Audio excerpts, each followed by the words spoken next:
নমস্কার বন্ধুরা, কেমন আছেন সবাই? আমার নতুন একটি ব্লগে আপনাদের অনেক অনেক স্বাগত জানাই। বর্ষা মানে কিন্তু ইলিশের রেসিপি নিয়ে আমি আজ আপনাদের সাথে শেয়ার করতে চলে এসেছি। চলুন ইলিশ রেসিপি বানিয়ে নিই।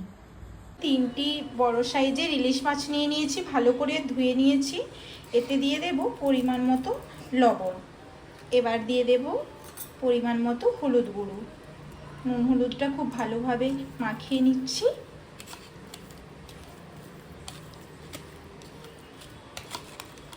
দু পিঠ খুব ভালোভাবে নুন হলুদ মাখিয়ে নেব।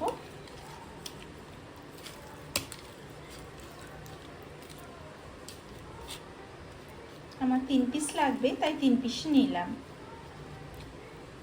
এখন এর উপর সর্ষের তেল দিয়ে দেব। সর্ষের তেলটাও মাখিয়ে নেব।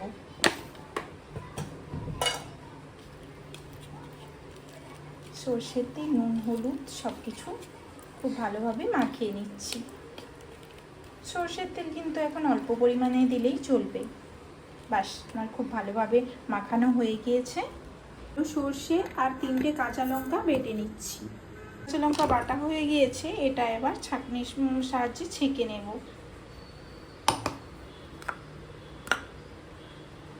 দেখুন এইভাবে পুরোটাই ছেঁকে নিচ্ছি চামচের সাহায্যে। সর্ষেটা ছেঁকে নিয়েছি আর এই অংশটা ফেলে দেব।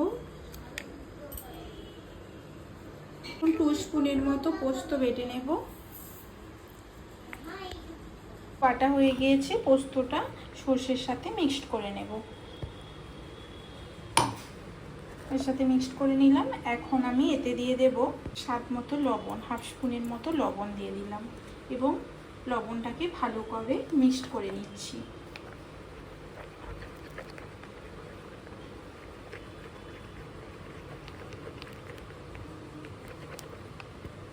একটা কড়াই বসিয়ে দিয়েছি, এতে দিয়ে দিচ্ছি 4 স্পুনের মতো সরষের তেল।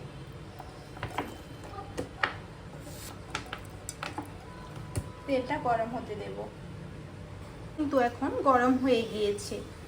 এবার এর মধ্যে সর্ষে, পোস্ত, কাঁচা লঙ্কা বাটা দিয়ে দেব। দেবার পর নাড়িয়ে নিচ্ছি। এখানে লবণ অ্যাড করা আছে, আপনারা দেখেছেন, সেই জন্য লবণ দিচ্ছি না।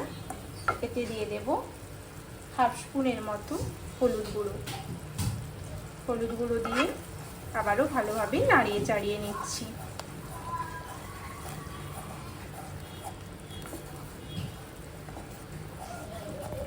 মাঝারি আঁচে এইভাবে হালকা নাড়িয়ে চাড়িয়ে নিতে হবে।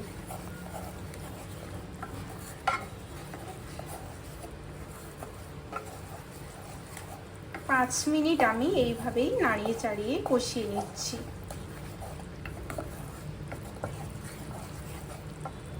3 মিনিটের মতো নাড়িয়ে চাড়িয়ে নিয়েছি। মশলাটা এখন ফুটে উঠেছে। এখন এতে দিয়ে দেব 1/2 কাপের মতো জল। জল দিয়ে আবারও 1 মিনিটের মতো নাড়িয়ে চাড়িয়ে কষিয়ে নিচ্ছি।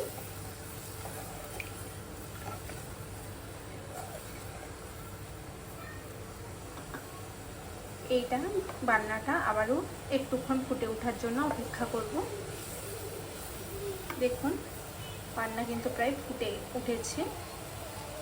এখন আমি ম্যারিনেট করে রাখা মাছগুলো দিয়ে দেব এর মধ্যে।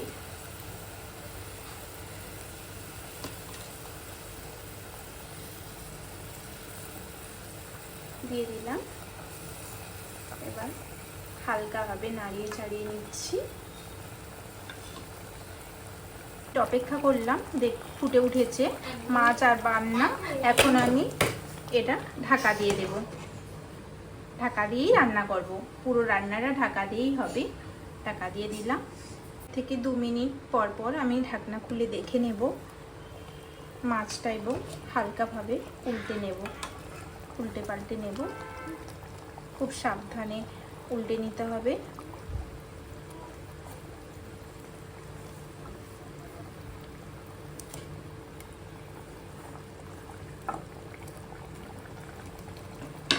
এবার আবারও ঢাকা দিয়ে দিয়ে রান্না করে নিচ্ছি। মাঝারি ফ্লেমে খুব ভালোভাবে রান্না করে নিয়েছি। এখন ঢাকনা খুলে নিচ্ছি। খুলে নেওয়ার পর মাছটাকে খুব সাবধানে উল্টে নিতে হবে যাতে ভেঙে না যায়।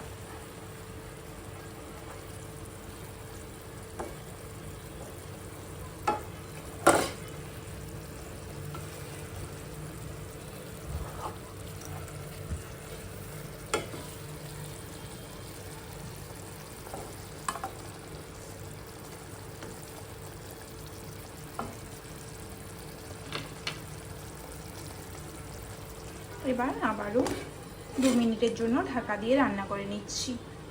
থেকে 4 মিনিট পর ফিরে এলাম। এখন দেখুন ইলিশ মাছটা প্রায় আমার হয়ে গিয়েছে। এখন উপর থেকে দিয়ে দেব 2টো কাঁচা লঙ্কা চেরা এবং আবারও 1 স্পুনের মতো সরষের তেল। আর নাড়াচাড়া করব না, এবার গ্যাসের ফ্লেমটা অফ করে দেব। আমি সবসময় চেষ্টা করি নতুন নতুন রেসিপিগুলি আপনাদের সামনে নতুনভাবে তুলে ধরার জন্য। আমার রেসিপি কিন্তু রেডি হয়ে গিয়েছে, আপনারা চাইলে এভাবে বানাতে পারেন। ভিডিওটি যদি ভালো লাগে লাইক, শেয়ার অ্যান্ড সাবস্ক্রাইব করে দেবেন। Thank you. ডেকোরেশনের জন্য এভাবে বানিয়ে নিলাম।